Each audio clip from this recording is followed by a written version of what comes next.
बोलिए सत्यनारायण भगवान की जय। अथ श्री सत्यनारायण व्रत कथा तृतीयो अध्याय। सूत जी बोले, हे श्रेष्ठ मुनियो, अब मैं आगे कथा कहता हूँ, सुनो।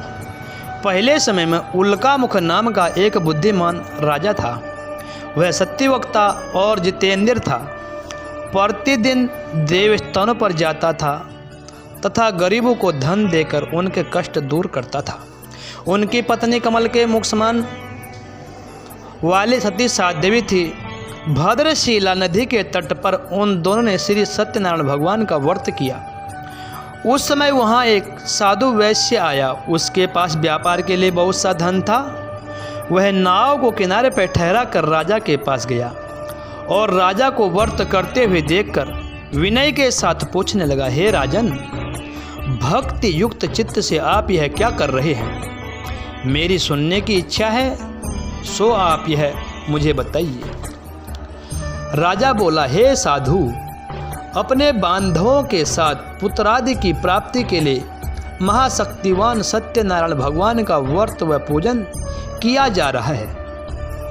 राजा के वचन सुनकर साधु आदर से बोला, हे राजन, मुझसे इसका संविधान कहिए। मैं भी आपके कथना अनुसार इस व्रत को करूंगा। मेरी भी कोई संतान नहीं है और इससे निश्चय ही होगी।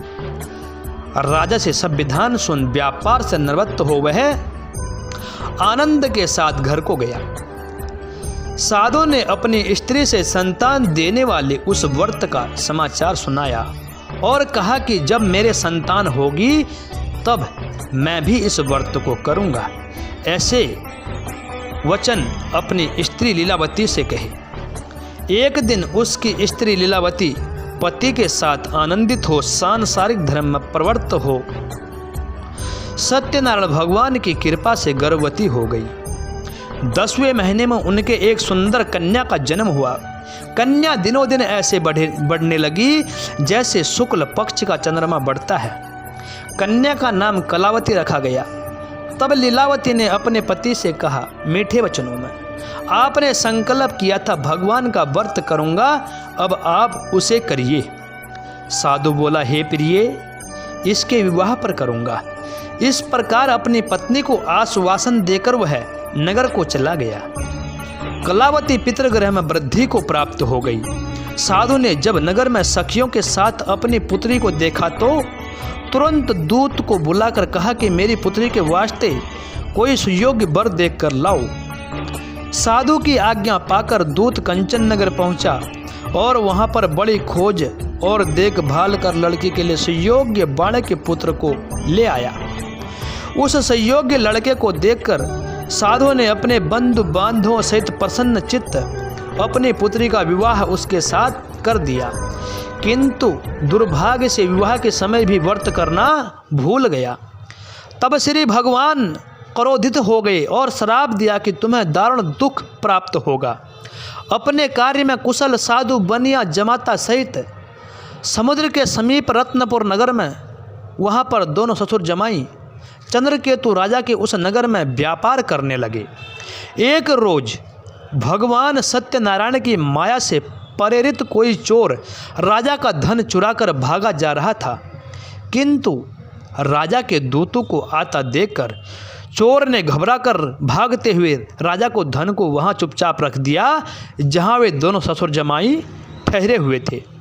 जब दूतों ने उस साधु वैश्य के पास राजा के धन को रखा देखा तो वे दोनों को बांध कर ले गए और प्रसन्नता चित्त से दौड़ते हुए राजा के पास जाकर बोले, यह दो चोर हम पकड़कर लाए हैं, देखकर आज्ञा दें। तब राजा की आज्ञा से उनको कठोर कारावास में डाल दिया और उनका सब धन छीन लिया।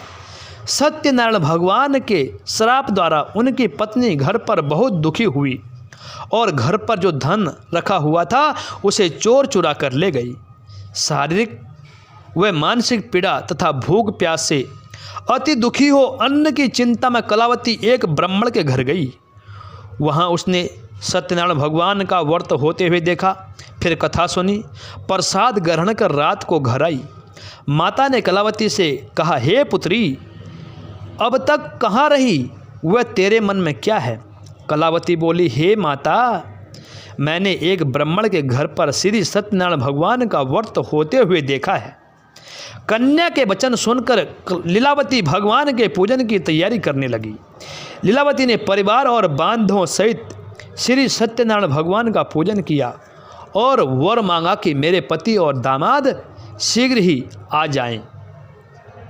साथ ही प्रार्थना करी, हम सबका अपराध क्षमा करो। सत्यनारायण भगवान इस व्रत से संतुष्ट हो गए और राजा चंद्रकेतु को सपने में दर्शन देकर कहा, हे राजन, दोनों वैश्य को प्रातःकाल छोड़ दो और सब धन जो तुमने ग्रहण किया है दे दो, नहीं तो मैं तेरा धन, राज्य, पुत्र आदि सब नष्ट कर दूंगा। राजा से ऐसे वचन कहकर भगवान अंतर ध्यान हो गए। प्रातःकाल राजा चंद्रकेतु ने सभा में अपना स्वप्न सुनाया। फिर दोनों बाण के पुत्रों को कैद से मुक्त कर सभा में बुलाया। दोनों ने आते ही राजा को नमस्कार किया। राजा मीठे वचनों से बोले, हे महानुभावों, भाविवश ऐसा कठिन दुख प्राप्त हुआ है, अब तुम्हें कोई भय नहीं है। ऐसा कहकर राजा ने उनको नए नए वस्त्राभूषण पहनाए तथा उनका जितना धन लिया था उससे दुगना धन देकर आदर सहित विदा कर दिया और दोनों वैश्य पुत्र अपने घर को चल दिए। बोल विष्णु भगवान की जय।